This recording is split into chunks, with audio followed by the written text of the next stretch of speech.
Continuously weight gain होने की सबसे बड़ी वजह होती है क्रेविंग्स पे कंट्रोल ना होना।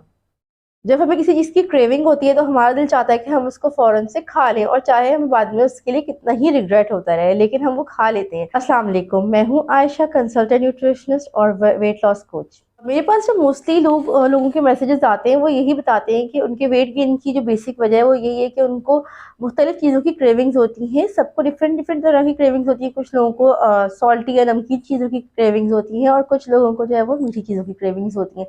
तो इस वीडियो में हम ये देखेंगे कि क्रेविंग्स की बेसिकली वजह क्या होती है और वो कौन सा तरीका है जिससे हम इफेक्टिवली अपनी क्रेविंग्स को कंट्रोल कर सकते हैं, या उसको हम बेहतर तरीके से हम उसका ऑल्टरनेटिव ढूंढ सकते हैं। बेसिकली क्रेविंग्स की बहुत सारी डिफरेंट वजूहत हो सकती हैं, जिसमें से कि सबसे पहली वजह जो बताई जाती है वो यही है कि हमारे बॉडी में डिफरेंट तरह की डेफिशिएंसीज होती हैं, जिसकी वजह से हमें डिफरेंट क्रेविंग्स होती हैं। फॉर एग्जांपल, अगर हमें आयरन डेफिशिएंसी है तो हमें आइस वगैरह खाने की या मिट्टी खाने की क्रेविंग हो सकती है। इसी तरह से जब मैग्नीशियम की डेफिशिएंसी होती है तो ज़्यादातर शुगर की क्रेविंग्स होती हैं। इसी तरह से जब अगर हम अपनी बॉडी की रिक्वायरमेंट से कम कैलोरीज ले रहे हों या कम प्रोटीन ले रहे हो तो भी हमें बहुत सारी डिफरेंट तरह की क्रेविंग्स होती रहती हैं। बहुत सारी क्रेविंग्स का ताल्लुक हमारे हार्मोन से भी होता है, जैसे कि कुछ क्रेविंग्स जो है हमें पीरियड्स स्टार्ट होने से पहले हो रही होती हैं। कुछ लोगों को प्रेगनेंसी के दौरान बहुत अलग अलग तरह की क्रेविंग्स हो रही होती हैं। तो कभी कभी ऐसा होता है कि कोई स्ट्रेस की वजह से या मुस्तकिल स्ट्रेस में रहने की वजह से हमें क्रेविंग स्टार्ट हो जाती हैं। तो इसकी वजह से ये होता है, जब हम मुस्तकिल अपनी क्रेविंग्स के अकॉर्डिंग खा रहे होते हैं कि जैसे ही हमारा दिल चाहा मीठा खाने का, हमने मीठा खा लिया, या हमें कोई फ्रेंच फ्राइज खाने की क्रेविंग हो रही है, बर्गर खाने की क्रेविंग हो रही है और हमने वो चीज़ खा ली, तो हमारा वेट जो है मुस्तकिल बढ़ता रहता है। इवन बहुत सारे लोग डाइट को भी इसीलिए फॉलो नहीं कर पा रहे होते कि उनको डाइट फॉलो करते करते भी बहुत ज़्यादा क्रेविंग्स शुरू हो जाती हैं।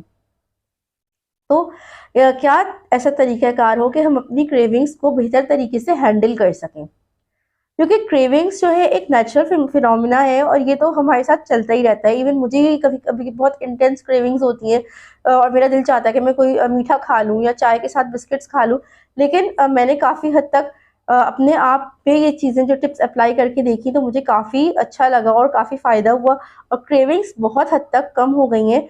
तो आज मैं आपको बताती हूँ अपनी 5 सीक्रेट टिप्स, जिनके थ्रू मैंने जो है अपनी क्रेविंग्स पर बहुत हद तक कंट्रोल किया और मैंने जितने भी क्लाइंट्स को ये सारी टिप्स बताई हैं उनको भी इनसे बहुत ज़्यादा फ़ायदा हुआ। तो सबसे आसान तरीका ये है कि जब आपको क्रेविंग्स हो रही है तो उस वक्त आप कोई सूटेबल हेल्दी ऑल्टरनेटिव्स ले लें। मिसाल के तौर पे अगर आपको खाने के बाद मीठा खाने की क्रेविंग होती है तो उस वक्त आप 2 से 3 खजूर ले सकते हैं।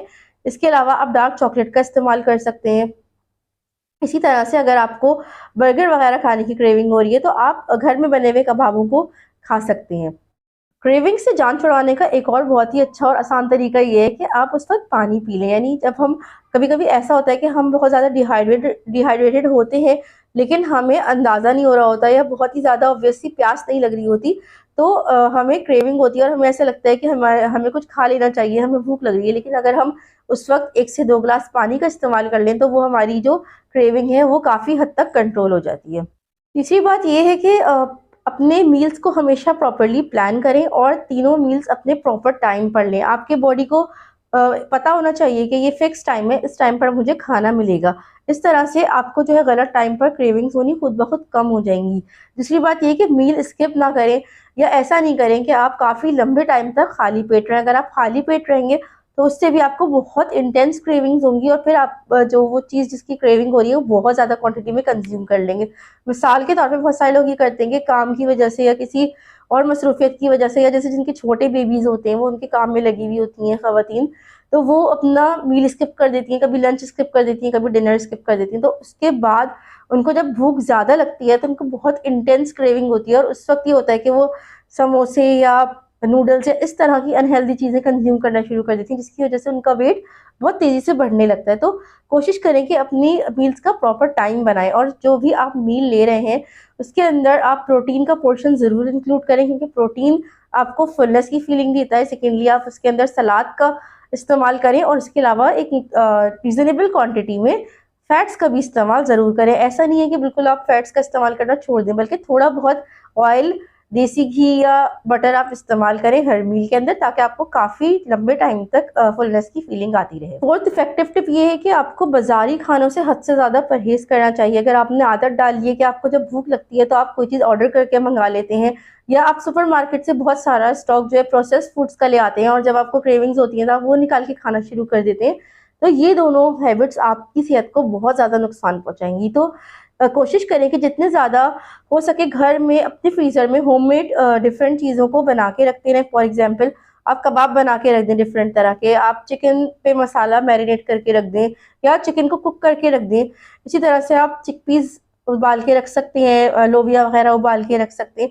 तो इस तरह की चीज़ें अगर आपके पास फ्रीज़र में रखी हुई होंगी तो बजाय इसके कि आपको बाजार से कुछ मंगाना पड़े या कोई प्रोसेस फूड आपको खानी पड़े, आप इजीली उन चीज़ों को निकाल के गर्म करके जो है वो इस्तेमाल कर सकते हैं। इस तरह से आपकी जो हंगर है वो सेटिस्फाई हो जाएगी और बाजार का खाना नहीं होगा, वो घर का हेल्दी होगा खाना, तो उसकी वजह से आपका वेट और मेटाबॉलिज्म डिस्टर्ब नहीं होगा। मेरी फिफ्थ इंपॉर्टेंट टिप ये है कि कोई भी बहुत ज़्यादा एक्सट्रीम डाइट नहीं करें, कोई ऐसी डाइट नहीं करें जिसके अंदर आपको बहुत सारे फूड ग्रुप्स एक साथ जो है स्किप करने पड़े हो। मिसाल के तौर पे जब लोग डाइटिंग कर रहे होते हैं तो वो क्या करते हैं कि अंडे की जर्दी निकाल के फेंक देते हैं, अंडे की जर्दी इस्तेमाल नहीं करते, सफ़ेदी इस्तेमाल कर देते हैं।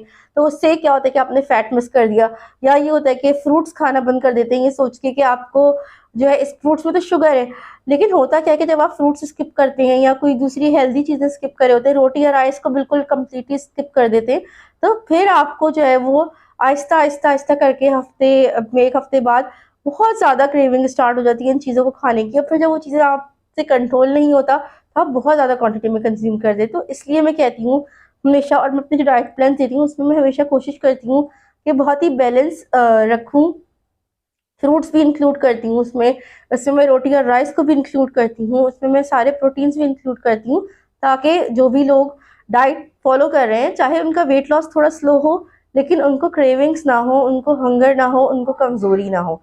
तो अगर आप मुझसे वेट लॉस से मुतालिक या अपनी क्रेविंग्स की प्रॉब्लम से मुतालिक कोई कंसल्टेशन लेना चाहते हैं तो आप मुझसे ज़रूर रब्ता कर सकते हैं फेसबुक या इंस्टाग्राम के थ्रू। और अगर आपको ये वीडियो पसंद आई है तो इसको लाइक कर दें, चैनल सब्सक्राइब कर दें और मुझे इजाज़त दीजिएगा। टेक केयर, अल्लाह हाफिज़।